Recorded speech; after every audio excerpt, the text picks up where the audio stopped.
like 3 years ago was the first time you were on the podcast. Yeah, I saw that. It was like just this last week. So, yeah, it's been 3 years, which is wild to think about, you know? Heck yeah, man. Well, it's funny because I was listening to the last one you did with Clint, and you're like, oh, he's been on here like 7 times, or whatever. And it's like everybody likes listening to Clint, though, And, well, heck yeah, man. I'll go see. Well, he mentioned some other stuff on that podcast too, like about don't expect your friends to show up, and I never do, that, but I always go out and support like guys like you or Clint, just because you guys are freaking awesome for the music community and what you guys do. I mean, whether you be in the podcasting, you're always going to the jam nights. Yeah, He's putting that on, and gotta love Clint for that.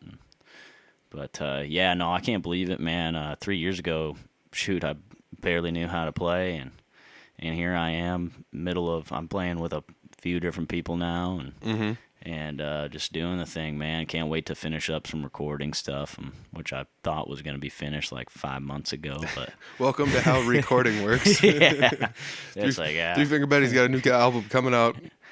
Maybe in 2022. Yeah, right. It's no fault of anyone's. It's just the way it works. It's unfortunate, but yeah, I mean, it is crazy to think about how far we've come. I mean, not just as musicians, but like as people, and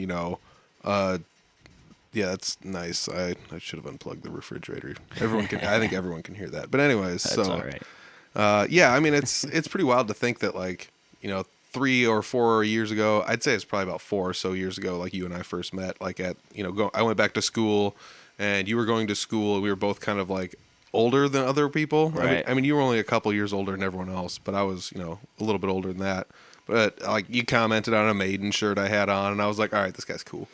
Yeah. So then we just kind of had like a budding friendship. We ended up going to that one jam night. It was in Bode. Yeah. And that was pretty fun. That was the first time I got to play like with you. And it's just crazy because I really haven't gotten to play too many shows live with you, which is like kind of wild too. Like when I think about it, I feel like we've played together more than we ever actually have because we don't usually do that too much. Right. Well, and that and that thing in Bode actually popped up on my memories too. So I shared it, tagged everybody that I could that was there. And, I was like, man, that was my first time ever doing something like that.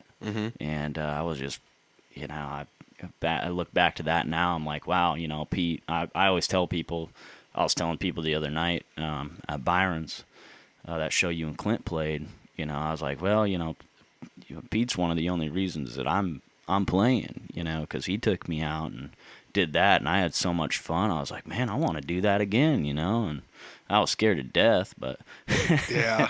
I think it's weird though. Like I used to just be like, all right, I've got like 10 or so songs I know how to play and sing, and I enjoy singing and playing.